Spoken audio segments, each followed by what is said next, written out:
उत्तराखंड के जोशीमठ में central building research institute की टीम की अगुवाई में कुछ खतरनाक इमारतों को गिराने का काम शुरू हो गया। होटल को गिराने की कार्रवाई के लिए बद्रीनाथ हाईवे को भी बंद कर दिया गया और सेंट्रल बिल्डिंग रिसर्च इंस्टीट्यूट के अधिकारियों ने इमारतों को गिराने की योजना पर काम शुरू कर दिया। अधिकारियों की कोशिश यह है कि इमारतों को गिराने में नुकसान कम से कम हो। बिल्डिंग के स्ट्रक्चर को देख रहे हैं और उसके बाद ये फैसला लिया जाएगा कि कैसा इम्पैक्ट रहेगा, किस तरीके का कंट्रोल्ड डेमोलिशन यहाँ पर किया जाना है। जोशीमठ के 2 होटल की पहचान खतरनाक इमारतों के तौर पर की गई थी। इसके लिए बड़ी बड़ी मशीनें पहुंच गई। अधिकारियों ने नुकसान का आकलन करना शुरू कर दिया। माना जा रहा है कि इमारतों को गिराने की कार्रवाई 2 दिन तक चल सकती है। दोनों होटल गिराने की कार्रवाई शुरू करने से पहले सड़क को जाम कर दिया गया। रास्ता बंद करने की वजह से बद्रीनाथ हाईवे भी बंद हो गया, जो इमारतें गिराए जाने तक बंद ही रहेगा। समेत केंद्र की कई एजेंसियों को तैनात कर दिया गया ताकि किसी भी मुसीबत से निपटा जा सके। सरकार की सबसे पहली कोशिश इस वक्त जोशीमठ के लोगों को सुरक्षित ठिकानों तक पहुंचाने की है, जिन्हें इस मुसीबत के कारण अचानक घर खाली करने पड़े।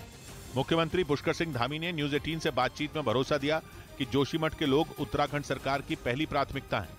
प्रधानमंत्री जी पूरी तरह से जोशीमठ लोगों के साथ खड़े हैं और हर संभव उन्होंने भी सहायता का हमको भरोसा दिया है। दूसरी तरफ इस बात पर भी बहस छिड़ गई कि अचानक जोशीमठ के दरकने की वजह क्या है। जोशीमठ का हाल देखने पहुंची उमा भारती ने उस थ्योरी को खारिज कर दिया जिसमें सीवेज लाइन को मुसीबत की वजह माना जा रहा है। जहाँ सीवर लाइन नहीं है क्रैक, तो वहाँ भी आ गए हैं। जैसे गांव में क्रैक आ गए हैं तो वहाँ तो सीवर लाइन नहीं है, तो वहाँ कैसे आ गए हैं? इसका मतलब ये पूरी पहाड़ी हिल गई है क्या?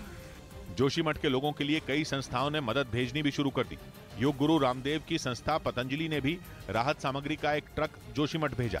इस बीच रूसी मीडिया ने वैगनर ग्रुप के साथ रूस के गवर्नर का वीडियो जारी किया जिसमें वो कुछ सैनिकों को जंग की ट्रेनिंग दिलाते नजर आए। इस वीडियो के सामने आने के बाद यूक्रेन ने रूसी सेना पर जमकर हमला बोला, क्योंकि ऐसा पहली बार हुआ है जब खुलेआम रूस का कोई गवर्नर इस तरह से वैगनर ग्रुप के साथ दिखाई दिया हो। यूक्रेन जंग में अब तक रूस वैगनर ग्रुप के शामिल होने से इनकार करता आया है, लेकिन अब जब रूस के मीडिया की तरफ से इसका एक वीडियो सामने आया तो उसकी पोल खुल गई। जो वीडियो जारी किया गया उसमें वो वैगनर ग्रुप के लड़ाकों के साथ बातचीत करते दिखाई दिए, जबकि उनके साथ कुछ रूसी सैनिक भी दिखे जो उन लड़ाकों से दुश्मन पर कहर बरपाने की ट्रेनिंग लेते नजर आए। रूसी सैनिकों ने वैगनर ग्रुप के साथ जंग के अलग अलग हालात से निपटने का अभ्यास किया और दावा है कि इसके बाद वो जंग के मैदान में यूक्रेन की सेना से लोहा लेने के लिए निकल पड़े। बताया गया कि वैगनर ग्रुप से ट्रेनिंग लेने के बाद पुतिन के जवानों ने डॉनबास के बखमुत में मोर्चा संभाल लिया और उन्होंने वहां यूक्रेन की सेना पर जोरदार हमले किए। यूक्रेन ने आरोप लगाया कि पुतिन की सेना अब उसके आम लोगों पर भी हमले कर रही है। खबर है कि वैगनर ग्रुप इसी तरह से रूसी सेना में नए भर्ती किए गए जवानों को ट्रेनिंग दे रहा है, जो बाद में जंग के मैदान में जेलेंस्की की सेना पर कहर बरपा रहे हैं। क्योंकि रूस के मीडिया की तरफ से जो वीडियो सामने आया उसमें पुतिन के जवान वैगनर ग्रुप के लड़ाकों से जंग में दुश्मन को कैसे नेस्तनाबूद किया जाए इसकी खास ट्रेनिंग लेते दिखे। उधर